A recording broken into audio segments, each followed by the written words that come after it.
karon, mao kini ang pinasayang adlaw nga Sabado. Tungod kay mao kini ang ika-13 nga Sabado, o 13 Sabat. Ang Children's Division ini nga simbahan o makadumala sa atong Sabbath School program. Huwag kami malipay sa pag-abi-abi kaninyo.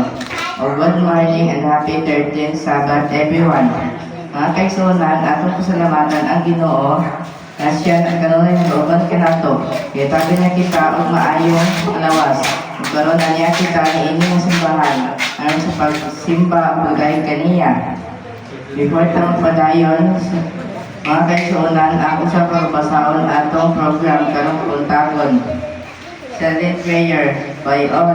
Opening song of Day of Rest and Gladness. Opening prayer, Brother Markian Yama. Secretary Support, Sister Grace Vitor. Special song, All Kids. Promotional talk, Sister Iron Grace Yama. Birthday celebration, birthday prayer, Elder. Mission reading, Sister Margaret Milano. O galong sa pagsugod sa atong program, atong hangyoon ang atong chorister na si Sister Alona Mabunga para sa atong opening song o pag-apuan ni Brother Markian Yama.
Kita sa bangko.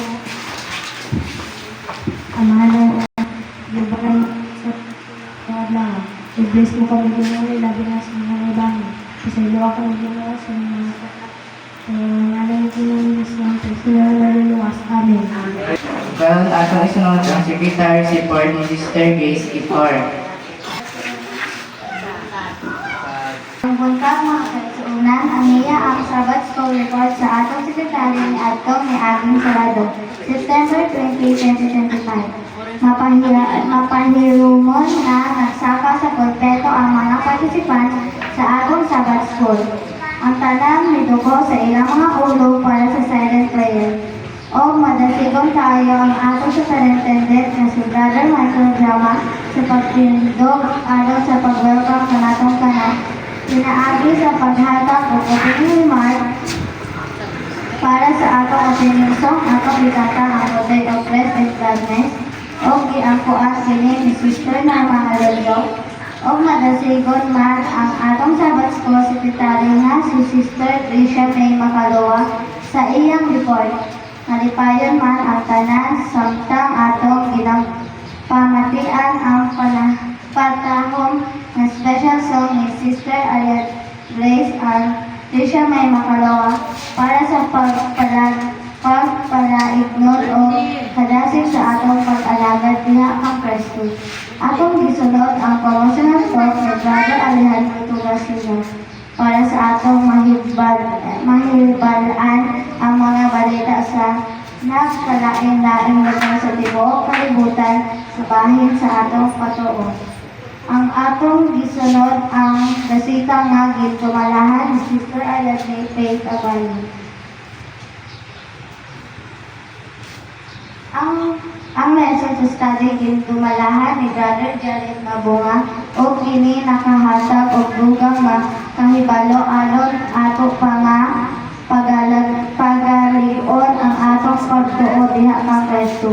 Ang atong 10 minutes leader nga si Brother Lencio Milloren ang sunod ang misaka sa pulpeto para pagadumalahan ang 10 minutos na pag-alagad o gisunod ang experience ni Brother Jaime Mabunga Jr. Nadasigon na ang atong chorister na si Sister Ginabel Abayon para sa pagdumala sa atong closing song o ang closing prayer ni Brother Lencio Milloren. Ano ang record sa atong Tukawa SDA Church? Tukawa members is Karon atong isunod ang special song nga ihatag sa mga kabataan.